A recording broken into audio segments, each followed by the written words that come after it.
Welcome back to the channel. We are going to be talking about mortgage rates today, where they're going to be trending for the remainder of the year and heading into 2026. We have a lot of data sets that are going to be coming out in the near future and continue to come out every single month. So I want to inform you on what you need to be keeping an eye out for to give you an idea as to if mortgage rates are going to keep trending sideways like they've done for the past couple years, essentially. Maybe they're going to start going back up, or hopefully optimistically, we can start seeing mortgage rates go back toward 5, maybe 5.5% within the next 12 months or so. If you're new to the channel, my name's Ian Phillips. I'm a realtor in Southern California, and I love talking about housing data, what's going on in the economy, giving you city-specific updates as well. So if you're looking for a realtor in the area, reach out. I'd love to chat. We can go over a game plan, see what makes the most sense for you. Otherwise, if you're just looking for a channel to inform you on what's going on in real time, giving you housing market tips, letting you know maybe how you can take advantage of what's going on in the market right now, subscribe for more. Let's get on with the video.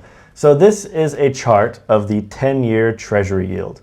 And the blue line here is the 30-year fixed mortgage rate.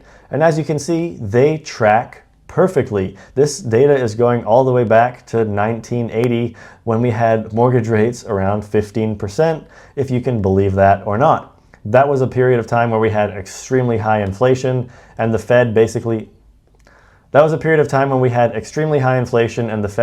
had no choice but to raise rates until basically no one could afford to do anything.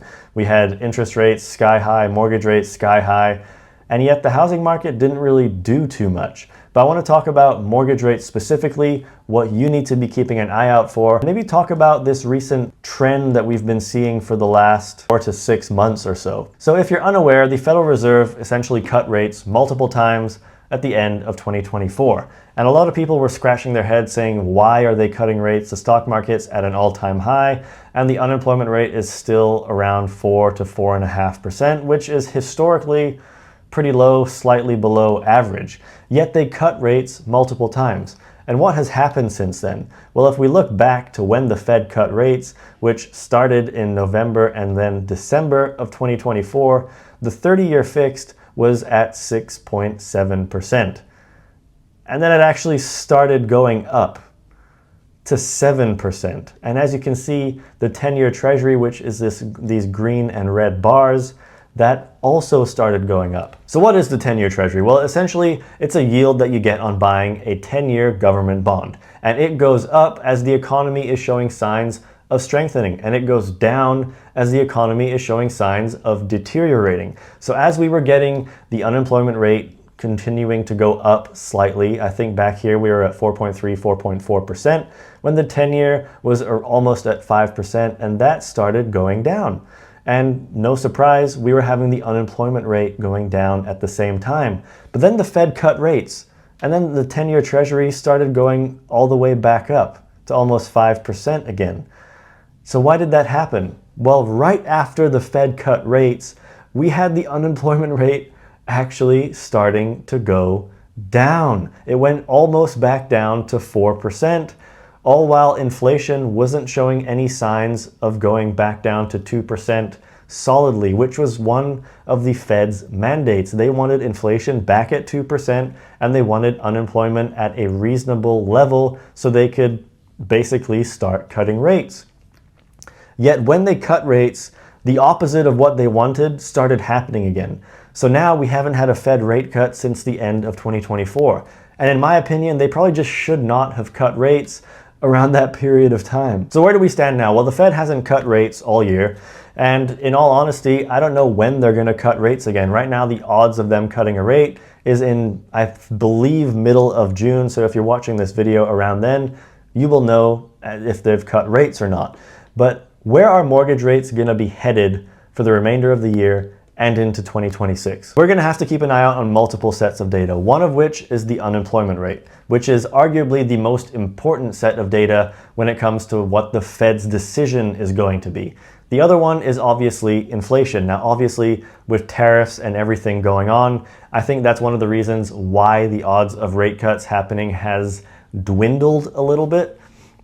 I think the Fed is just kind of waiting to see how tariffs immediately impact inflation. Obviously, They're usually just a 1 or 2 time event where the cost of goods being imported increases, but they don't increase every single month. It's just, okay, there's a tariff, okay, the cost of this has increased, but now we're not gonna have inflation for the next 6 to 12 months, hopefully. We're just gonna have a one-time inflation reading showing tariffs have increased the cost of goods. So I think what the Fed wants to do is wait and see in future data to see how inflation is impacted by these tariffs before continuing to cut rates. Because what they don't want is to cut rates and then the unemployment rate goes down, inflation goes back up, and then they're in this situation where they might actually have to raise rates in order to get inflation back down and the unemployment rate to go up.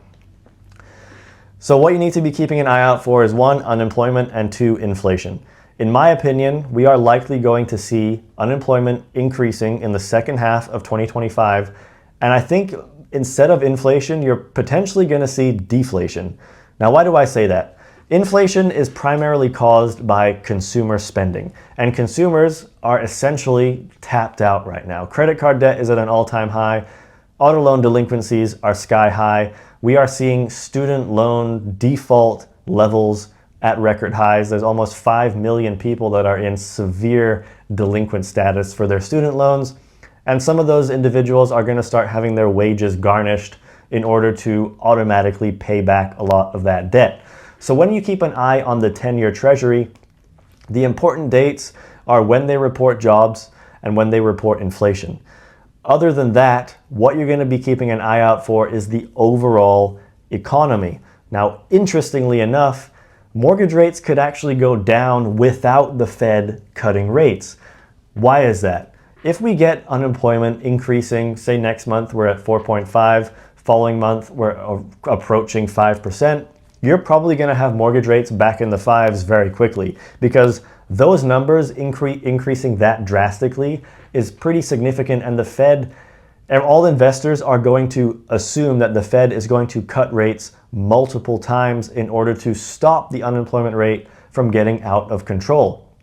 On top of that, if you see inflation solidly below 2%, you're probably going to have mortgage rates back into the 5s without the unemployment rate, because a drastic drop in inflation can quickly lead to deflation, and investors will price in the fact that the Fed, again, will have to cut rates multiple times in order to stop deflation from spiraling out of control.